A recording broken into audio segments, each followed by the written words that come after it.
I'm Melissa, and my husband is Paul. He's a light novel writer and a freelancer who juggles multiple writing projects. I assist him as a secretary at his home office. On a typical day, I was deep into work alongside Paul.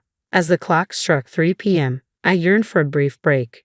Yet our tranquility was shattered by the abrupt thud of the front door swinging open. Paul and I exchanged worried glances, bracing ourselves for what was to come.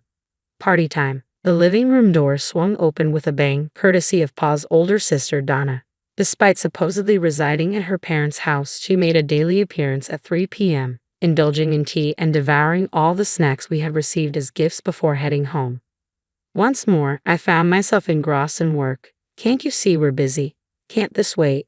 Don't be such a killjoy. I just want my tea, Donna retorted, unfazed by our irritation. Who do you think you're talking to? Donna flung herself onto the couch, crossing her legs with an air of entitlement. True to form, she raided our snack stash, filling the room with the loud crunching of her indulgence. Listen, it's beyond belief, Donna, I vented, frustration bubbling. She's so presumptuous and arrogant, acting like the world revolves around her. She claims to be a live streamer, but who knows how much she actually earns or anything about her work-from-home setup. And then she has the nerve to demand tea from me, her sister-in-law, as if I'm her personal servant. And as a result, Donna receives a scolding from my in-laws, though it's merely a temporary halt to her behavior. This demeanor has persisted since I first began dating Paul in high school, so it doesn't faze me much. Handle it yourself, I retorted. Don't you dare sass me, Donna shot back, her words punctuated by the scattering of snacks from her mouth to the floor. You dare talk back to me? You're the newcomer here. You should know your place. As the eldest daughter, I demand respect. If you can't handle it, then maybe you should consider a divorce. I was seething with anger at Donna's remark, but it was Paul who displayed frustration first. That's it. You're being unbearable. Leave. What? Hold on. Paul rose from his seat, seized Donna's arm, and escorted her out, her protests echoing through the room. And if you ever use the spare key we misplaced to barge in here again, I won't be so forgiving. I'll be informing Mom and Dad about this. Enough, Donna, enough fuss, Paul commanded firmly. He reached the front door, where Donna continued her complaints, and secured the chain lock, ensuring she couldn't barge in again. With deliberate clarity, he made sure Donna heard the lock clicking into place. Then Paul swiftly dialed a number on his phone. Dad? Donna's here again. Just a moment. Paul paused to address his father. The persistent knocking on the door echoed throughout the room, but eventually it ceased. It seemed Donna had finally relented and departed. Paul and I breathed a collective sigh of relief. I'm sorry for the trouble. Donna's presence seemed to prompt an apology from me. No need to apologize. Donna's been treating Paul like a servant since she was little. Paul, being gentle and quiet, never pushed back. But ever since we got together and married, he's been learning to stand up for himself, I explained. However, it's been almost 2 years since we married, and her constant visits need addressing. She even showed up uninvited while we had guests recently. Lately, our editor has been dropping by, typically between 3 and 4 p.m. Donna once even tried to flirt with the editor, asking, I'm his sister, what are your hobbies? It was so embarrassing that we've had to arrange for the editor to visit in the mornings instead. Paul prefers to focus on work in the mornings, you see. I heard from your mother-in-law that Donna feels uncomfortable at home. Maybe she's like a hermit there, and her frustration might be directed at us due to her parents nagging. I'm sorry. I should be better at keeping her at a distance. Don't stress about it, I reassured my partner. By the way, don't forget, we're heading to your parents' place to discuss restaurant options for their 60th birthday celebration. We could bring up Donna's situation then, I suggested. Great idea. It's high time we addressed it. I spoke to Dad earlier, and he wasn't aware Donna had taken the spare key. But they do change its hiding spot regularly, don't they? My partner responded.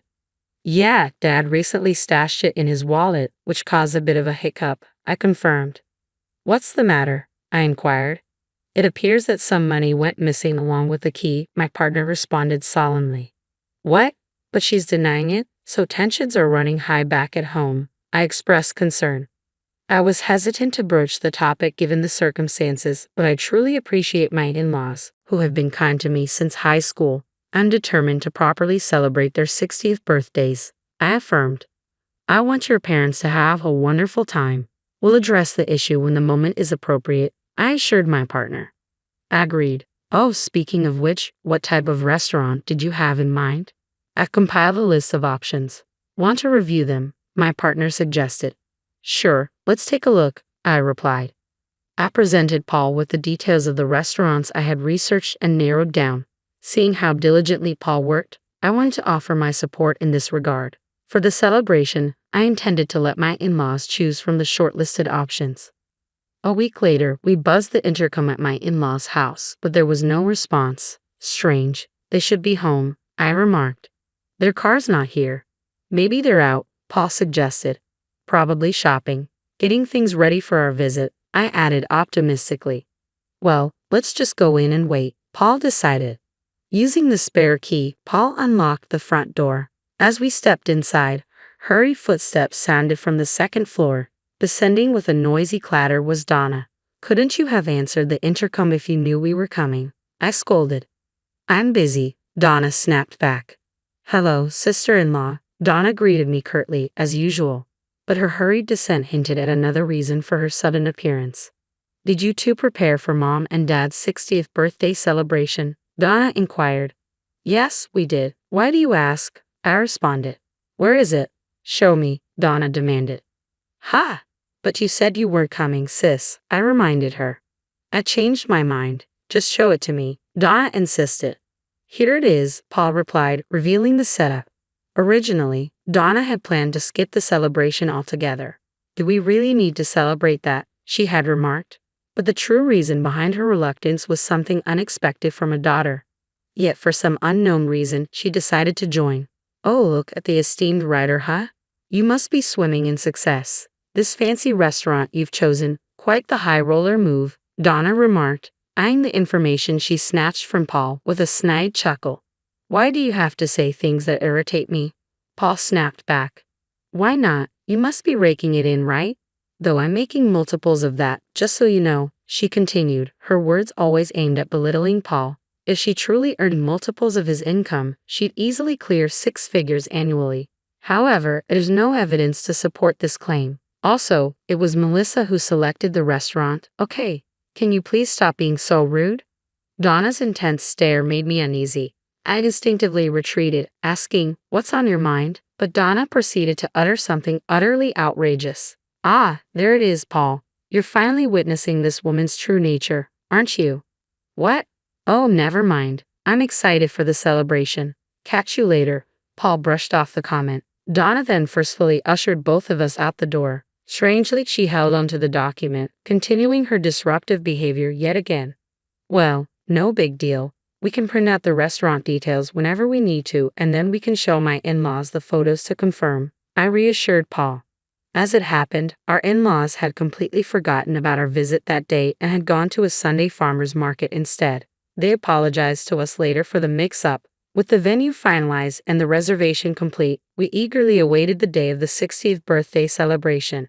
As we arrived on site, Donna and our parents were already there. Despite our earlier awkward exchange with Donna, we tried to push it aside. However, her smug smile directed at me sparked a sense of unease. Nevertheless, we proceeded into the restaurant. We were led to a private room, exquisitely designed in traditional Japanese style, surpassing the beauty depicted in online photos. Just as my in-laws began to admire the room with smiles on their faces, Donna interjected from behind us, her grin mischievous. Don't let yourselves be deceived, Mom and Dad, she remarked suddenly. Suddenly, Donna pointed a finger at me and shouted, You're after our family's wealth, aren't you?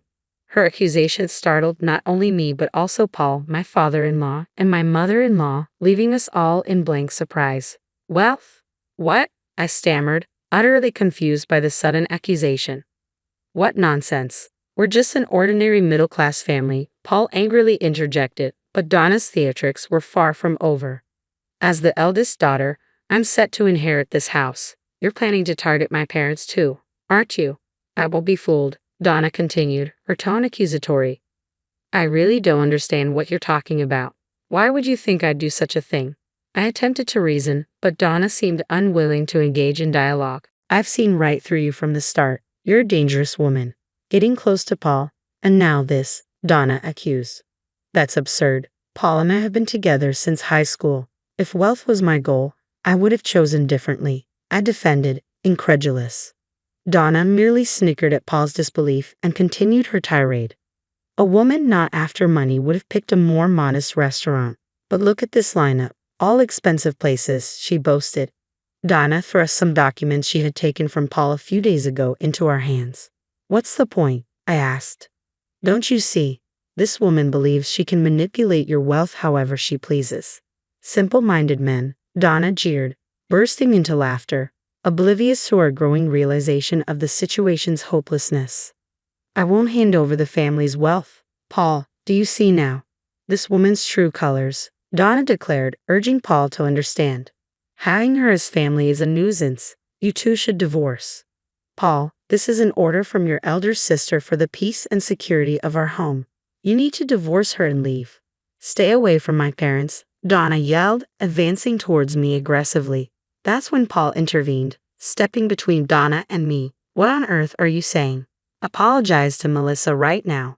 Wait a moment, Dad, Paul interjected. What's this about money? Absurd. Melissa has been helping us organize our 60th birthday celebration, and you should be doing the same. Instead, you're creating unnecessary drama, Paul's father interjected. No, Dad, take a look at this, Donna insisted, flustered as she hurriedly handed the documents to her father. My father-in-law perused the documents. If you look closely, you'll understand. She's chosen outrageously expensive venues. She's draining the wealth of a middle-class family like ours, and all the expenses are falling on you and Mom, right? Am I mistaken? He concluded with a heavy sigh. Paul and I, along with my mother-in-law, were left speechless. Oh, what? Paul's confusion was evident. She's claiming we're footing the bill for the 60th birthday celebration, I clarified. Huh? Donna's eyes widened in surprise. Well, it would be rather odd for the honoree to foot the bill, she reasoned. Wait a moment, so you're insinuating Melissa is still spending Paul's money recklessly? See, I knew it all along, Donna accused. What nonsense is this? Melissa works alongside me and you know my salary supports us both. There's no reason for concern, Paul countered. But, Donna faltered. And what's your take on this, Mom? Donna turned to her mother, hoping for support. My mother-in-law stood there, silently, her head bowed. Exactly, Mom, you understand, right? Donna appealed. Listen, each of these venues holds cherished memories for your father and me, my mother-in-law explained. Donna was stunned. Melissa specifically consulted us about it. She wanted to incorporate our memories into the celebration and choose a menu based on them, my mother-in-law continued. No way, your disrespectful accusations are truly shameful. My mother-in-law's voice quivered with emotion. Tana was finally realizing her misconceptions, but it was too late to amend her errors. A realization that would soon become painfully clear. You've caused enough trouble. You're not welcome here anymore.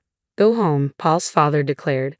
But Dad, why are you being so harsh? I'm your daughter. You can't just throw me out, Donna protested. But you were planning on not attending in the first place, weren't you? Don't worry about the cancellation fee. I'll cover it, Paul's father replied firmly. Wait, hold on. It seems we've failed in raising you properly. We've indulged you as our daughter. But now we've reached our limit. Leaving is for the best. Don't make decisions without consulting us, Paul's mother added, turning to Donna. I agree. What do you, Paul, and Melissa think? My mother-in-law's smile was unsettling as she spoke cheerfully. Donna looked at us with teary eyes as if pleading for help, but I remembered your sister's advice not to intervene in family matters. No, that was about my parents, I interjected. Ah, I see. Then I'll keep my distance. Please leave, my mother-in-law concluded, her tone final. Sister-in-law, Donna reached out for me, but my father-in-law swiftly intervened, positioning himself between Donna and me. Go home, he commanded, his voice low and stern. Donna glanced at my father-in-law's determined expression, recoiled, and promptly exited the restaurant. Afterward, we celebrated my in-laws' 60th birthdays and savored our meal. Upon returning home, it was apparent that Donna had been sulking. However, my father-in-law reiterated that she should leave. Donna burst into tears and caused a scene, prompting us to contemplate sending her to a rehabilitation facility. I'm not sick, she spat out before disappearing. Rumors circulated that she found a job at a dormitory, but she struggled to maintain it, frequently changing jobs and addresses. Meanwhile, we remained dedicated to our daily grind. Our bond with my in-laws remained strong, and we cherished our time together. While we couldn't help but worry about our sister-in-law's well-being, we had no desire to endure her selfish behavior again. My priority remained supporting my husband so he could devote more energy to his work.